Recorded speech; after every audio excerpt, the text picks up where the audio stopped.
هاي، ازيكم؟ عاملين ايه؟ اتمنى ان انتوا تكونوا بخير يا رب دايما. كنت عايزه اقول لكم حاجه كده على الصبح. طول ما الحمار ساكت العربجي هيفضل يزود في الحموله. اوكي صح، سيبنا بقى من العربجي ومن الحمار. عايزه اسالكم على حاجه، واوعوا تكونوا بتعملوا كده. اوكي، ليه لما بنكون عندنا رأي معين وحد يخالفنا في الرأي ده بنحجر على رأيه؟ يعني احنا المفروض عارفين كويس قوي ان احنا مش عايشين في الدنيا لوحدينا، في الرأي والرأي الآخر. يعني انا عن نفسي شخصيا لما حد بلاقيه مختلف معايا في الرأي بقوله اتس اوكي، لاني انا فاهمة كويس قوي ان زي ما انا عندي رأي، اي بني ادم تاني عنده رأي وممكن يكون مخالف معايا، فمش مشكلة.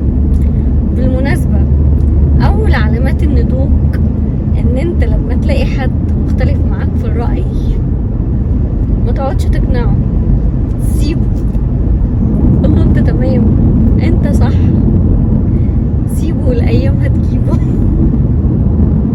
خلاص حبايبي، ما نقعدش نقول له ايه لا ونناقش ونتعب نفسنا ونروح البيت نقعد نفكر.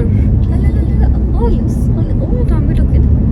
سيبوه، قولوا انت صح، انت تمام، انت زي الفل. ليه؟ احنا ناضجين ففاهمين ان احنا زي ما عندنا رأي ممكن يكون في بعض الناس مختلفين معانا في رأي. زي ما احنا لينا حرية التعبير، اكيد كل الناس ليها حرية التعبير. اوكي، حبيت اصبح عليكم واقول لكم الكلمتين دول. لو انتوا بتشوفوني لاول مره ما تنسوش تعملوا سبسكرايب وتفعلوا الجرس عشان يوصلكم كل فيديو جديد. ولو انتوا مشتركين اوريدي طبعا عارفين كويس جدا ان رايكم يهمني، ما تنسوش تسيبوه في الكومنتات. اوكي، يلا باي باي.